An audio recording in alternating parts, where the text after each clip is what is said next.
أعوذ بالله من الشيطان الرجيم. بسم الله الرحمن الرحيم. الحمد لله رب العالمين الرحمن الرحيم مالك يوم الدين إياك نعبد وإياك نستعين اهدنا الصراط المستقيم صراط الذين أنعمت عليهم غير المغضوب عليهم ولا الضالين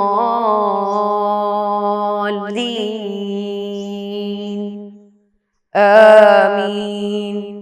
السلام عليكم ورحمة الله تعالى وبركاته. أعوذ بالله من الشيطان الرجيم. بسم الله الرحمن الرحيم. الحمد لله رب العالمين. الصلاة والسلام على أشرف المرسلين وعلى آله وصحبه أجمعين. أما بعد.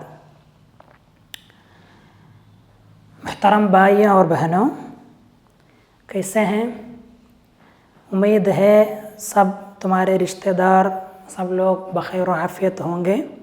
انشاءاللہ ہمیشہ دعا بھی کرتے ہیں، آپ لوگ ہمارے لیے بھی دعا کرنا انشاءاللہ.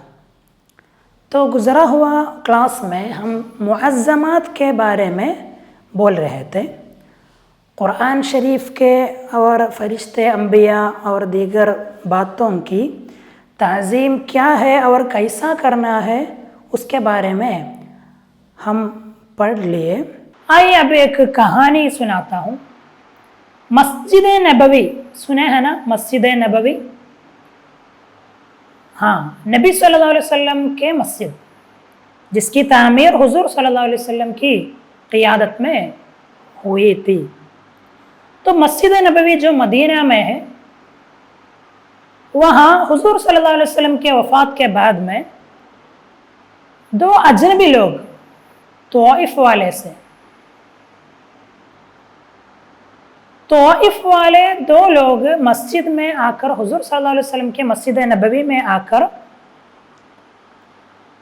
آواز اٹھا کے کچھ باتیں کر رہے تھے.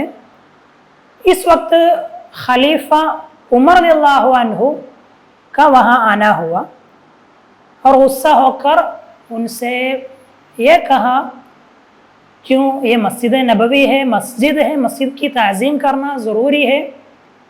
اگر آپ یہاں کے لوگ ہیں تو ضرور میں تمہیں درد پہنچایا تھا، مطلب مار پیٹ کر رہا تھا، مطلب ضرور تمہیں تکلیف پہنچایا تھا یا مارتا تھا. کہانی کتاب میں پڑھیں گے.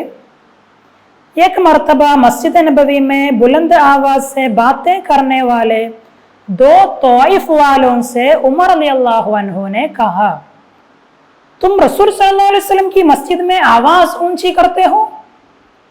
اگر تم مدینہ کے رہنے والے ہوتے تو تم کو میں دکھ پہنچایا ہوتا، کیونکہ یہ لوگ اجنبی ہیں، جانا پہچانا والوں سے نہیں ہے، کبھی مسجد کی تعظیم کے بارے میں نہیں جانتے ہوں گے، اس لیے ان کو چھوڑ دیے.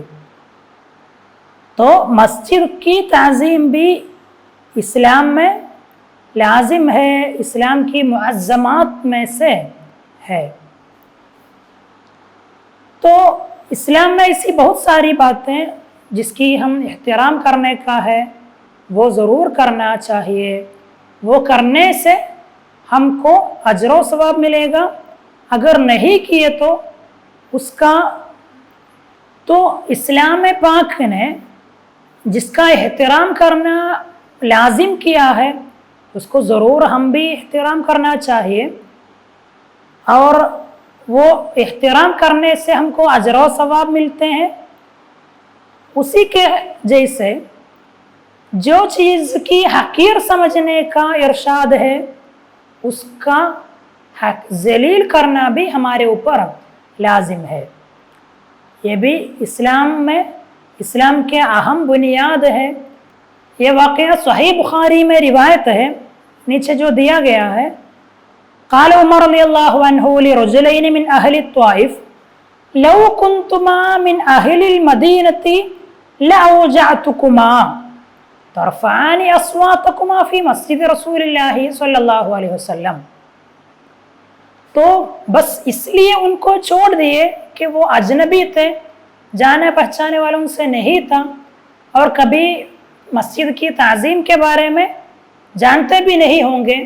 اگر مدینہ والے ہیں تو وہ پہلے ہی اس کے بارے میں جانتے ہیں, اس پر عمل کرتے ہیں. وہ باہر سے ہونے کی وجہ سے عمر رضی اللہ عنہ ان کو چھوڑ دیے. تو جو چیزوں کی تعظیم کرنا چاہیے, اسلام کا ارشاد ہے, اس کا احترام کرنے سے ہم اجر و ثواب پاتے ہیں, اور اس کے خلاف اگر اس کو ہم تعظیم نہیں کیے تو اس کا برا انجام بھی ہماری زندگی میں ضرور ہوگا. اسی طرح جس کو دین ذلیل کیا ہے اس کو ذلیل سمجھنا, اس کو ذلیل کرنا, وہ بھی ہمارے اوپر لازم ہے. جیسا کہ شیطان ابلیس ہے, وہ جنت سے باہر کیا گیا تھا اور انسان کو گمراہ کرنے کے لیے ہمیشہ ہوشیار ہے, تیار ہے. تو اس کا ذلیل کرنا, اس کو ذلیل سمجھنا, یہ بھی اسلام کے ارکان میں شامل ہے, یہ بھی اسلام کی باتوں میں شامل ہے. ٹھیک ہے, اللہ جن کی شرف و احترام کرتا ہے ان کی بے عزتی کرنا وہ انکار مذہب, کفر اور بری موت کا سبب ہوگا. دھیان سے سنیے, اللہ جن کی شرف و احترام کرتا ہے اور کرنے کا ارشاد دیا ہے, اگر کوئی اس کو بے عزتی کیا, ذلیل کیا, تو وہ انکار مذہب, کفر اور بری موت کا سبب ہوگا, اس کا خاتمہ برا ہو جائے گا. اللہ ہماری عقیدہ یہ سب کو حفاظت فرمائے, آمین. تو بڑوں کا احترام کرنا, چھوٹوں کا ان کی رحمت کرنا, یہ بھی ہم جیسے بولتے ہیں حدیث شریف میں موجود ہے. اس کے جیسے تو اس سبق میں قرآن پاک کی تعظیم کرنا اور اس کے جیسے فرشتے, انبیاء, اولیاء, علماء, بزرگ اور شرعی علم کا اور پاک نام کا, مسجد کا اور دینی چیزوں کی بھی احترام تعظیم کے بارے میں ہم پڑھے تھے. بڑوں کو احترام کرنا اور چھوٹوں کی رحمت کرنا یہ بھی اسلام میں موجود ہے.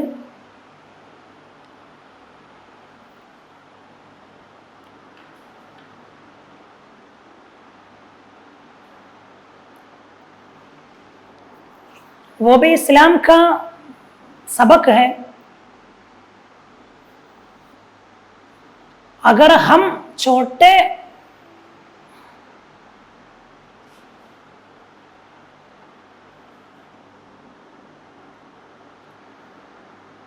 وہ بھی اسلام کی تعلیموں سے ہے.